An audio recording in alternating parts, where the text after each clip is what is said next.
Windows তো আমরা সবাই ব্যবহার করি, কিন্তু একজন সাধারণ ব্যবহারকারী থেকে এক্সপার্ট লেভেলে যাওয়ার রাস্তাটা কি? আজ আমরা উইন্ডোজের ঠিক সেরকমই একটা পাওয়ারফুল ফিচারের কথা বলবো, যা আপনার কম্পিউটার ব্যবহারের ধরনটাই পুরোপুরি পাল্টে দিতে পারে। তো চলুন শুরু করা যাক। আচ্ছা, একটু ভাবুন তো, ডিস্ক ম্যানেজমেন্টের মতো একটা জরুরি টুল খুঁজে বের করতে আমাদের ঠিক কতগুলো ক্লিক করতে হয়? প্রথমে স্টার্ট মেনু, তারপর কন্ট্রোল প্যানেল, সেখান থেকে আবার অ্যাডমিনিস্ট্রেটিভ টুলস, মানে রীতিমতো একটা গোলক ধাঁধা। এতে বেশ সময় নষ্ট হয়, তাই না? পার্থক্যটা দেখুন, একেবারে চোখে পড়ার মতো। একদিকে মাউস দিয়ে ক্লিক করতে করতে একটা লম্বা রাস্তা পার হতে হচ্ছে, আর অন্যদিকে জাস্ট একটা ছোট্ট কমান্ড আর কাজ শেষ। বোঝাই যাচ্ছে যে রান কমান্ড ব্যবহার করলে কতটা সময় আর কষ্ট বাঁচে। তো এই ম্যাজিকের চাবিকাঠিটা কি? এটাই হলো রান কমান্ড। কিবোর্ডের উইন্ডোজ কি আর একসাথে চাপলেই যে ছোট্ট বক্সটা খুলে যায়, ওটাই কিন্তু আপনার কম্পিউটার কন্ট্রোলের একটা সুপার পাওয়ারফুল গেটওয়ে। আর আজ আমরা এই গেটওয়েটাই আনলক করতে চলেছি। আজকের এই আলোচনায় আমরা কমান্ডগুলোকে কয়েকটা ভাগে সাজিয়ে নিয়েছি। প্রথমে আমরা দেখব রান কমান্ডের আসল পাওয়ারটা কোথায়। এরপর আমরা দৈনন্দিন কাজের কিছু শর্টকাট, সিস্টেম মেইনটেন্যান্সের জন্য জরুরি টুলস, কিছু অ্যাডভান্সড কন্ট্রোল প্যানেল, আর সব শেষে ট্রাবল শুটিং আর ইনফরমেশনের জন্য কিছু দারুণ কমান্ড নিয়ে কথা বলবো। ওকে, তাহলে চলুন আমাদের প্রথম সেকশনে যাওয়া যাক।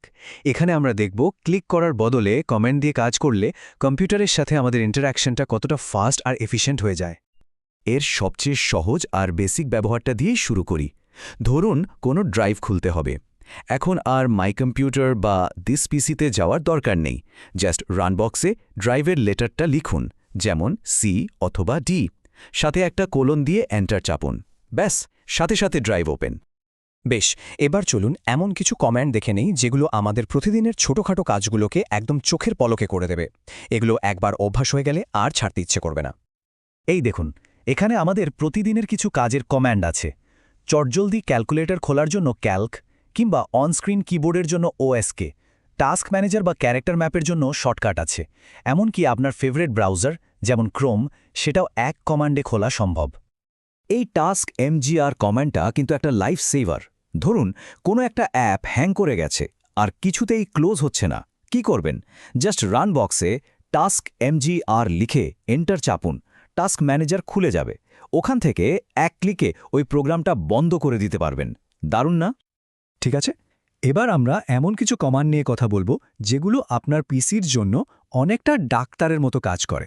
মানে এগুলো আপনার কম্পিউটারকে সুস্থ আর ঝরঝরে রাখতে সাহায্য করবে। এখানে তিনটা খুবই পাওয়ারফুল কমান্ড আছে। একটা হলো টেম্পোরারি ফাইল ডিলিট করার জন্য, আরেকটা প্রোগ্রাম আনইনস্টল করার জন্য, আর শেষেরটা দিয়ে তো হার্ড ড্রাইভই ম্যানেজ করা যায়। সব মিলিয়ে সিস্টেমকে টিপটপ রাখার জন্য এগুলো অসাধারণ। আমরা যখন বিভিন্ন সফটওয়্যার ব্যবহার করি, তখন কম্পিউটারে অনেক আবর্জনা বা টেম্পোরারি ফাইল জমা হয়। এই টেম্প কমান্ডটা আপনাকে সরাসরি সেই আবর্জনার ফোল্ডারে নিয়ে যাবে। ওখানকার ফাইলগুলো ডিলিট করে দিলেই দেখবেন আপনার হার্ড ড্রাইভে বেশ খানিকটা জায়গা খালি হয়ে গেছে, আর পিসিটাও একটু ফাস্ট চলছে। আর যদি হার্ড ড্রাইভ নিয়ে আরও অ্যাডভান্স কিছু করতে চান, তাহলে ডিস্ক এমজিএমটি কমান্ডটা আপনার জন্য। এটা দিয়ে সরাসরি ডিস্ক ম্যানেজমেন্ট টুলে চলে যাওয়া যায়। মানে নতুন পার্টিশন তৈরি করা, কোনোটা ডিলিট করা, বা দুটোকে এক করে ফেলার মতো প্রো লেভেলের কাজগুলো এক কমান্ডেই শুরু করতে পারবেন। ওকে, এবার আমরা আরও একটু গভীরে যাব। এই সেকশনের কমান্ডগুলো হলো সিস্টেম সেটিংসের গোপন দরজা খোলার চাবির মতো। মানে অনেকগুলো মেনু পার না হয়ে সরাসরি একদম আসল জায়গায় পৌঁছে যাওয়া যাবে।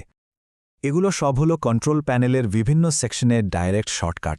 যেমন কন্ট্রোল দিয়ে তো পুরো কন্ট্রোল প্যানেলই খুলবে, কিন্তু যদি শুধু নেটওয়ার্ক সেটিংস দরকার হয়, তাহলে ncpa.cpl লিখুন। ফায়ারওয়াল বা টাইম ডেট চেঞ্জ করার জন্য আলাদা কমান্ড আছে।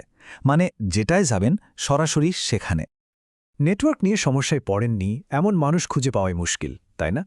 ধরুন ইন্টারনেট চলছে না, তখন এই ncpa.cpl কমান্ডটা ম্যাজিকের মতো কাজ করে। এক কমান্ডে আপনার সব নেটওয়ার্ক কানেকশন সামনে চলে আসবে। তখন সমস্যাটা কোথায় তা খুঁজে বের করা অনেক সহজ হয়ে যায়। এবং সবশেষে আমরা চলে এসেছি সবচেয়ে পাওয়ারফুল কমান্ডগুলোর সেকশনে। এগুলো হলো আসল এক্সপার্টদের টুল। ডায়াগনোসিস করা, বড় সমস্যা সমাধান করা বা সিস্টেমকে নিজের মতো করে সাজিয়ে নেওয়ার জন্য এই কমান্ডগুলোর কোনো বিকল্প নেই। এগুলো শিখে নিলে আপনিও হয়ে যাবেন একজন সিস্টেম এক্সপার্ট। এই লিস্টটা একবার দেখুন। উইনভার দিয়ে আপনার উইন্ডোজের ভার্সন জানতে পারবেন। সিএমডি দিয়ে তো সরাসরি কমান্ড প্রম্পটে চলে যাবেন। এমএস কনফিগ হল সিস্টেম কনফিগারেশনের বস, আর পিএসআর বা এমএসটিসি এর মতো টুলগুলো তো অ্যাডভান্সড ইউজারদের জন্য মাস্ট হ্যাভ। আপনার কম্পিউটার কি চালু হতে অনেক সময় নেয়? এর একটা কারণ হতে পারে স্টার্টআপে অনেক অপ্রয়োজনীয় প্রোগ্রাম চালু হয়ে যাওয়া। এই এমএস কনফিগ কমান্ডটা দিয়ে আপনি নিজেই ঠিক করে দিতে পারবেন কম্পিউটার অন হওয়ার সময় কোন কোন সফটওয়্যার চলবে আর কোনগুলো চলবে না। এতে পিসি অনেক ফাস্ট বুট হবে। এই পিএসআর বা স্টেপস রেকর্ডেরটা কিন্তু একটা লুকানো রত্ন। ধরুন আপনার কোনো বন্ধু বা আত্মীয়কে ফোনে ফোনে কম্পিউটারের একটা কাজ বোঝাচ্ছেন, কিন্তু সে কিছুই বুঝতে পারছে না। তখন কি করবেন? জাস্ট পিএসআর কমান্ডটা রান করুন। স্টার্ট রেকর্ডে ক্লিক করে কাজটা নিজে একবার করুন। এটা আপনার প্রত্যেকটা মাউস ক্লিকে স্ক্রিনশট নিয়ে একটা ফাইল তৈরি করে দেবে। সেই ফাইলটা পাঠিয়ে দিলেই ক্যাল্লা ফতে। দারুণ একটা হেল্পিং টুল, তাই না? তাহলে সব মিলিয়ে আমরা কি শিখলাম? এই কমান্ডগুলো মাস্টার করতে পারলে আপনার কাজের স্পিড বেড়ে যাবে বহুগুণ। কম্পিউটারে ঘোরাঘুরি করাটা হয়ে যাবে একদম সহজ। সিস্টেমের উপর আপনার কন্ট্রোল অনেক বেড়ে যাবে, আর ছোটখাটো সমস্যাগুলো নিজেই ফিক্স করে ফেলতে পারবেন। আসলে এগুলো তো শুধু কয়েকটা কমান্ড না, এগুলো হলো কম্পিউটারের সাথে কথা বলার একটা নতুন ভাষা, একটা নতুন অ্যাপ্রোচ। এটা আপনাকে সাধারণ ব্যবহারকারী থেকে একজন পাওয়ার ইউজারে পরিণত করে। তো এখন প্রশ্ন হল, এই 18টা পাওয়ারফুল কমান্ডের মধ্যে কোনটা দিয়ে আপনার যাত্রা শুরু হবে? প্রত্যেকটা কমান্ডে কিন্তু প্রোডাক্টিভিটির একটা নতুন দরজা খুলে দেবে। তাহলে আর দেরি কেন? আজই যে কোনো একটা ট্রাই করে দেখুন না।